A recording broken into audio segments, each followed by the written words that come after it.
بسم الله الرحمن الرحیم. السلام علیکم. زم اجاز یوسفزی کتونکو بلاخر هغه لمحه ورسېدله د کوم چې د پاکستانی عوام شدت سره د بېچینۍ سره انتظار او پاکستان ایر فورس او دغه رنګ د پاکستان نور ځواکونو چې کوم دی په بھارت کې حملې کړي دي او ډېر لوی نقصانات یې رسولي دي. بلاخر پاکستان د بھارت د جارحیت برپور انداز کې بدل اغستې ده. د میډیا رپورټونو مطابق د پاکستان ایر فورس او دغه رنګ فتح میزایل چې کوم دی په بھارت کې تباهي خوره کړې ده او شپږ ډېر مقاماتو باندې حملې کړي دي او د دې په نتیجه کې یو شمېر پوجي اډې ایربیسز سیټلایټ سیسټم او دغه رنګ چې کوم د زمینی ځواکونو کوم انسټالیشنز دي دا په چې کوم دی له منځه وړلي شوي دي.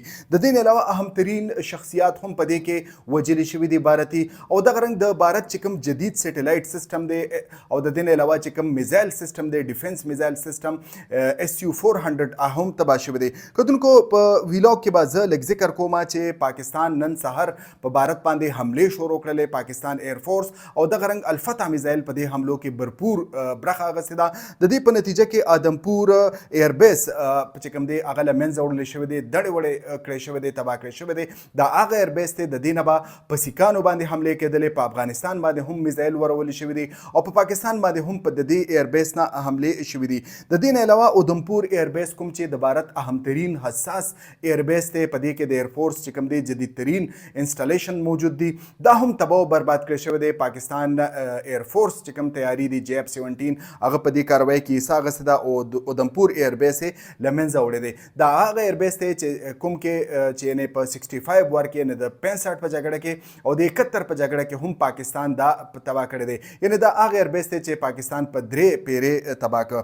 د دې نه علاوه پټانکوټ، بټنډه، صورتګړ او سرسا ایرفیلډ چې کوم دی دا هم تباه کړی شوي دي او په دې کې چې کوم موجود جنگي جهازونه دي او نور چې کوم دفاعي سازو سامان دی هغه تباه کړی شوي دي. د دې نه علاوه راجوړ کې بھارتي انټیلیجنس مرکز چې کوم دی هغه تباه کړی شوی دی.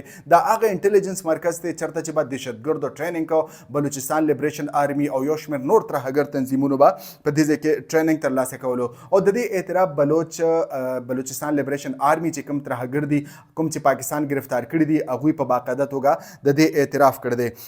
د دې نه علاوه بھارتي بریګیډ هډ کوارټر J-10 چې کوم دی، J-ټاپ چې کوم دی، دا هم په نښه کړی شوی دی او دا هم تڼې وړې کړی شوی دی او چې کوم دی تباه کړی شوی دی.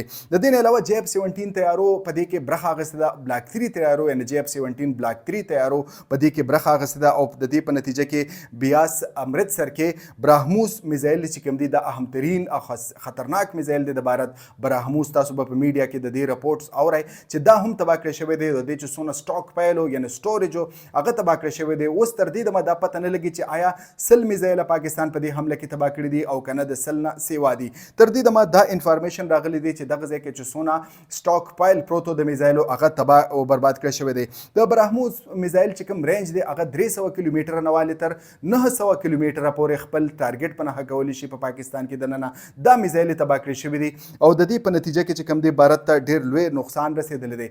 دا بنیادي طور کروز میزایل دي. کروز ټیکنالوژي تاسو ته پته ده چې دا د جدید وارفیر اهمترین هتیار ګڼل کېږي. د دې نه علاوه بھارت ته په یو بل شي باندې ډېر لوی نیاز و، ډېر چې کوم دی بھارت په دې ډېر زیات فخر کولو چې د بھارت سره اوس S-400 میزایل راغلی دي. S-400 میزایل اصل کې انټي ډیفنس یعنې انټي میزایل میزایل دي، یعنې که د پاکستان لخوا یا د چین لخوا که میزایل راځي نو S-400 میزایل ډېر په اسانۍ سره په هوا کې ناکاره کولی شي. د دې په نتیجه کې به زه ووایم چې د بھارت سره چې کوم S-400 میزایل وي کوم چې په 1.5 ارب ډالر باندې د روس نه اخیستی شوی وي هغه هم تباه او برباد کړی شوي دي. د دې نه دا ثابتېږي چې تېر ورځ کوم بھارت سټرایکس کړو DGSPR هم دا ویلو چې تېر ورځ چې کوم بھارت حملې کړې وې په مختلف ایرپورټس ایرفیلډز باندې په پاکستان کې نورخان ایربیس او یو شمېر نور ایربیس نو په هغې کې چې کوم دی چېرته رن وی لګېدلې ده یا چېرته غیر چاپیر سیمو باندې حملې شوي دي. نو د دا ثابتېږي چې د پاکستان چې کوم سټرایکس او کومې حملې وي دا ډېر زیات چې کوم دی مفید وي او په دې کې چې کوم پریسیشن هغه ډیر زیات زبردست او کم ټارګټ چې شته هغه بل اخر په هغه ټارګټ لګیدلی دی. پرون څنګه چې ما ذکر کو پرون بھارت حمله کړې وي هغه یا په د ایرپورټ پر رنوي باندې شوی دی یا په غیر چاپیر کلو کې شوی دی یا د یعنی ایربیس نه چې غیر چاپیر چې کوم علاقې دي رسیدلی دي. نو د دې دا مطلب شو چې کوم د بھارتي میزایلو نشانه ده جدید ټیکنالوژي سره لیس چې کومه نشانه ده هغه هم ناکام کړی شوی دی. پاکستان سایبر حمله هم کړې دي. سایبر حمله دی ته وی چې ته د یو ملک چې کوم انټرنیټي نظام دی هغه معطل کې هغه خراب کې ډسټربټ کې د دې په نتیجه کې د بھارت یو شمیر علاقو کې چې کوم د دفاعي تنصیبات دي د هغوی چې کوم ویب سایټس دي هغه هیک کړی شوي دي او هغه تباه او برباد کړی شوي دي او د دې چې کوم ډیټا ده هغه هم لیک کړی شوی ده. په دې کې ډیفنس ویب سایټ دی، په دې کې د الیکشن کمیشن ویب سایټ دی، دغه رنګ د بي جے پی یعنی د نریندر مودي چې کومه پارټي ده د هغې هم ویب سایټ هیک کړی شوی دی. د دې نه علاوه مهاراشټرا کې یو شمیر سیمو کې د بجلی نظام هم معطل شوی دی او تقریبا ویل کېږي چې مهاراشټرا دغه رنګ نور چې کوم ریاستونه دي په دې کې د بجلی نظام درهم برهم شوی دی او انټرنیټ هم معطل شوی دی. یقینا چې بھارت ته په دې کې ډېر لوی نقصان رسېدلی دی.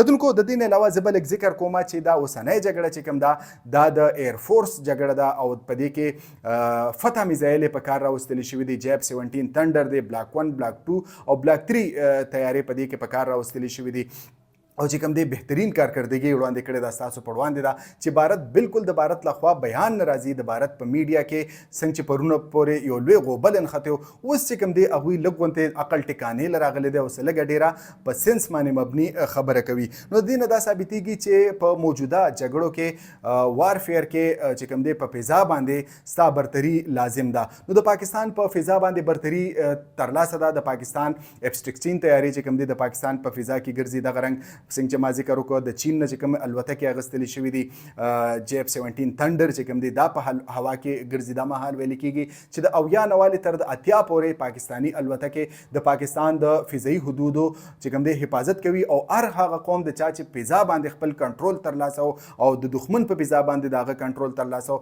نو هغه پاور ګڼل کېږي. یقینا چې پاکستان کومه حمله کړې ده کومه په بھارت باندې د بھارت چې کوم ټارګټ په نښه کړی شوي دي د پاکستان ایرپورټس دا مظاهره کړې ده چې ګنې د امریکې د ایرفورس یا د روس د ایرفورس په مقابله کې د پاکستان ایرفورس بالکل کارآمد دی. یقینا چې دې نه دا ثابتېږي چې د روس سره چې کوم ایرفورس کیپبلیټیز دي دغه رنګ د امریکې یا د نور د مغربي ریاستونو سره چې کوم ټیکنالوژي ده د ایرفورس د هغې په مقابله کې د پاکستان چې کومه ټیکنالوژي ده هغه بالکل د هغې سره برابر ده. نو د بھارت چې کوم فضایي طاقت دی یا د بھارت چې کوم ایرفورس دی هغه تاسو وکتل چې هغه بالکل یو غریب ایرفورس دی او هغه چې کوم دی د هغوی سره هیڅ کیپبلیټیز نشته.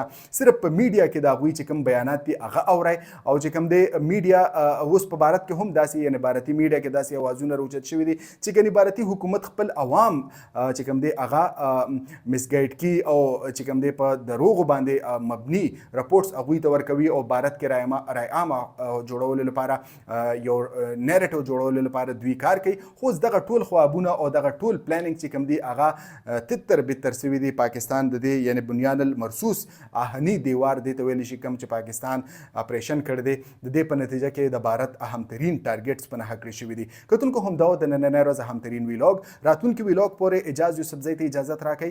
د الله په امان.